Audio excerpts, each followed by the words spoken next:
UN 영어뉴스, secret calls and code names, the risky business of sending money to North Korea. Broker Hwang Ji-sung defected to the South in 2009. Every year, hundreds of North Korean defectors who have since settled in the South send much needed money back home, but this is getting riskier as both countries are increasingly cracking down on illegal transfers of money. It is like a spy movie, and people are putting their lives on the line, says Hwang Ji-sung, who has been a broker in South Korea for more than a decade. As a defector himself, he knows how complex and difficult the task is, requiring a covert network of brokers and couriers spread across South Korea, China, and North Korea. Secret calls using smuggled Chinese phones are made at remote locations.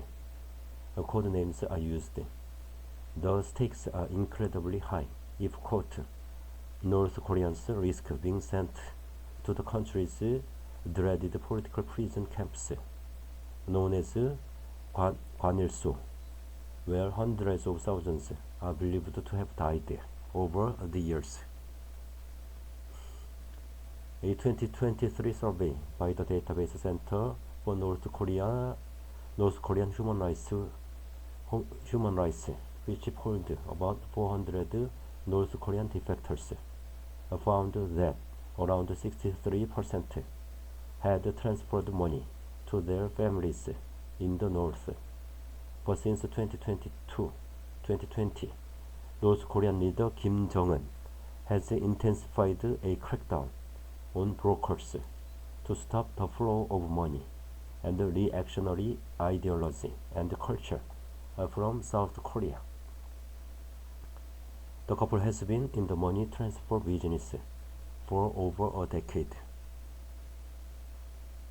The number of brokers in North Korea has gone down by more than 70% compared to a few years ago, says Ju Suyeon, Mr. Hwang's wife. She is also a broker. South Korea bans such transfers too, but in the past, authorities have mostly looked the other way. Now that is changing.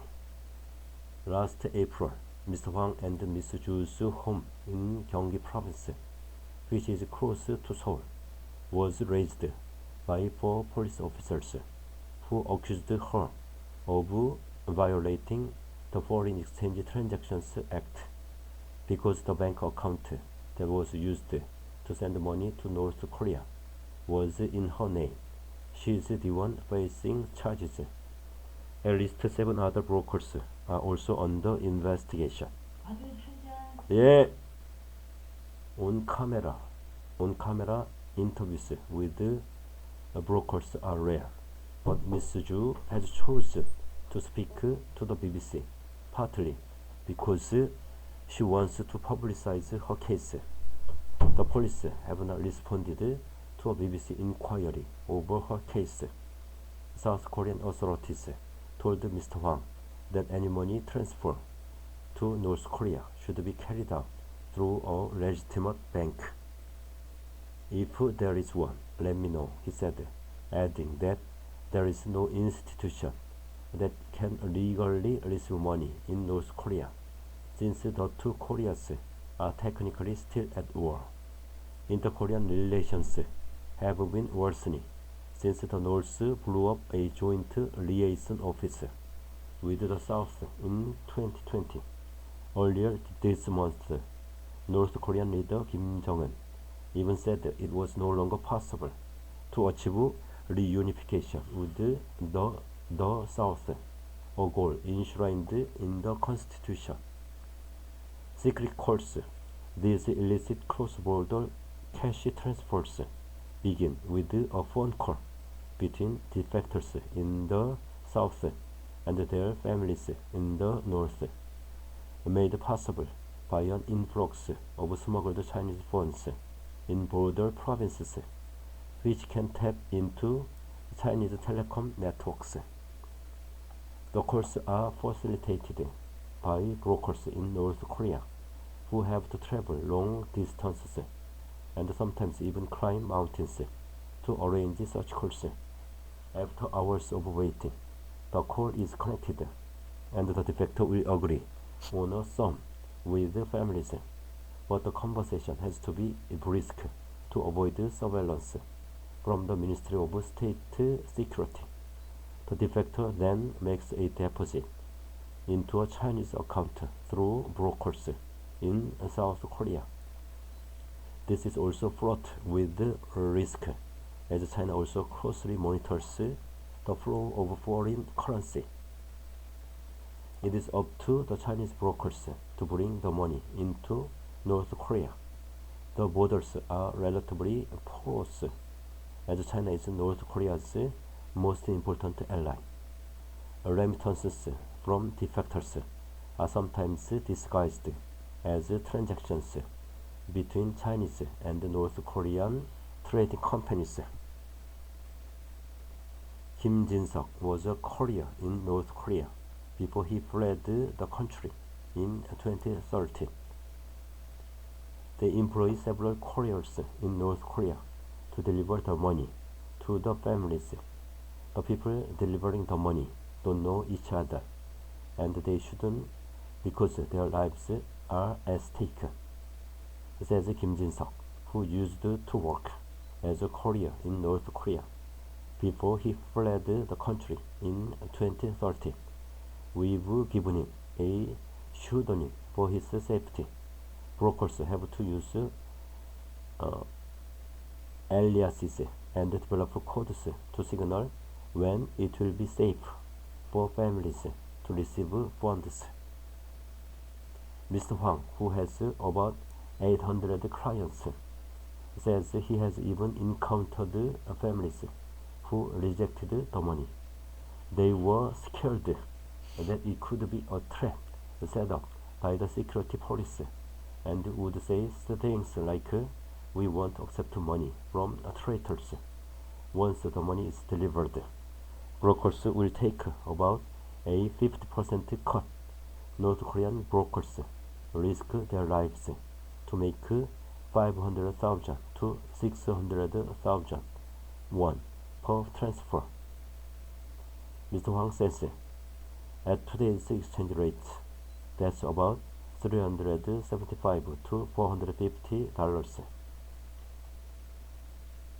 Nowadays, if you are arrested by a security officer and convicted, you would face 15 years in jail. If convicted of espionage, you would be sent to a Gwanil-so.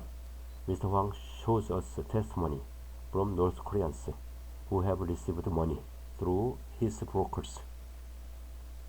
A North Korean counts the money after receiving the delivery from the brokers. "I was starving every day and ate grass," cries an old woman in one of them, her hands swollen from scavenging for food in the woods. In the same video, another woman says, "It's so difficult here that I wanna thank you 100 times. Ms. Ju says her heart breaks every time when she sees these videos. Some defectors have left their parents and children behind.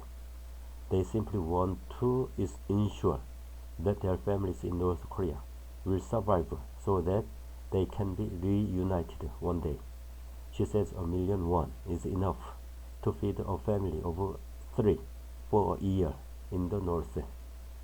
Years ago, North Koreans coined the term 한라산 stamp for people who receive assistance from defectors in the South, says Mr. Hwang. 한라산 refers to Mount Halla, a famous volcano on South Korea's scenic Jeju Island.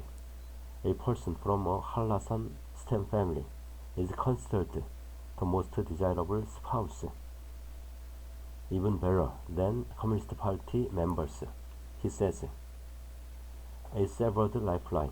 It is unclear why South Korea has started cracking down on brokers, but lawyer Park Won-yeon, who has been providing legal support for defectors, believes overzealousness could be a factor, as the power to investigate national security cases, such as espionage, was transferred to police from the National Intelligence Service this year.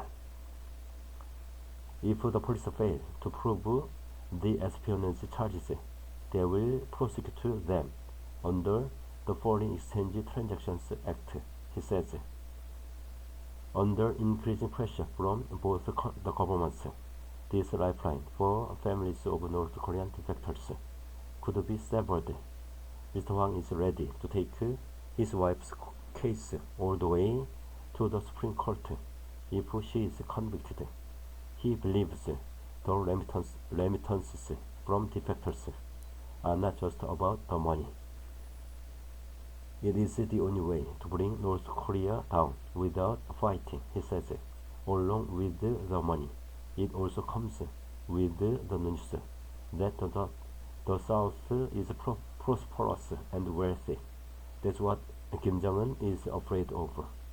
Mr. Kim believes that defectors like him will not stop sending money to their loved ones back home, even though authorities from both sides want to stop them. He said he will travel to China himself to deliver the money if necessary. I took the risk that I would never see my children again, but at least my children will have a good life, he says. We'll send the money in any way we can, and no matter what. He now works as a lorry driver in South Korea and sleeps in his vehicle 5 days a week. He is saving as much as possible so that he can send 4 million won to his wife and 2 sons in the North every year. He has been playing on audio messaging from his family on repeat. One of his sons says, "How are you, Dad? How much have we suffered? Our hardship is nothing compared to yours."